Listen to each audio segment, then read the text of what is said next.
Hello guys, here we provide you audio dictation in original voice of Dr. G.D. Wist at a speed of 100 word per minute. If you want more these type dictations at a different speed of all books, Hindi or English, then subscribe, like, share or comments also on my channel, and lot of thanks of any kind of suggestion. Now ready?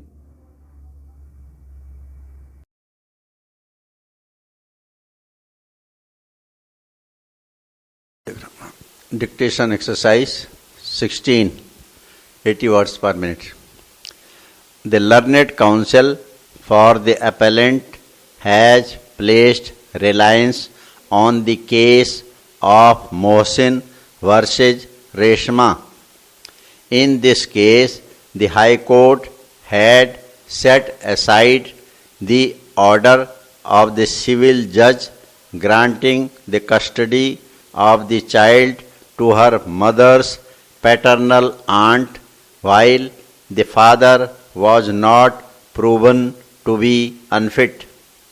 However, the High Court of Rajasthan held that in the light of Section 19, which bars the court from appointing a guardian when the father of the minor is alive and not unfit, the court could not appoint any maternal relative as a guardian, even though the personal law of the minor might give preferential custody in her favor.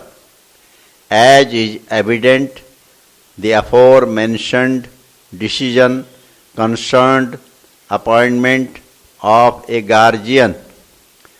No doubt, unless the father is proven to be unfit, the application for guardianship filed by another person cannot be entertained. However, we have already seen that the question of custody was distinct from that of a guardianship. As far as matters of custody are concerned, the court is not bound by the bar envisaged under Section 19 of the Act. In our opinion, as far as the question of custody is concerned, in the light of the aforementioned decisions, the personal law governing the minor girl dictates her maternal relatives, especially her maternal aunt, shall be given preference.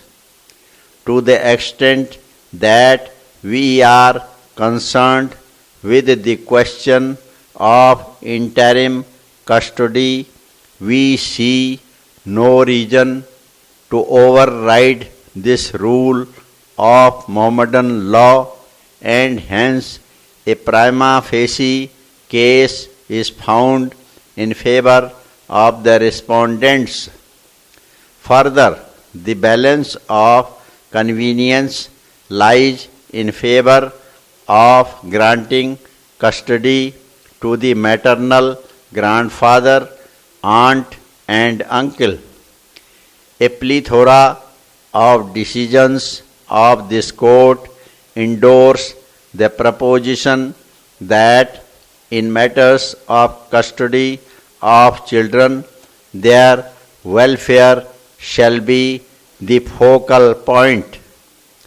Once we shift the focus from the rights of the contesting relatives to the welfare of the minor children, the considerations in determining the question of balance of convenience also differ. We take note of the fact that respondent number 2 on record has stated that she has no intention to get married, and her plea that she had resigned from her job as a technical writer to take care of the children remains uncontroverted. We are hence convinced that the respondents will provide sufficient love and care for the children till the final disposal of the guardianship application.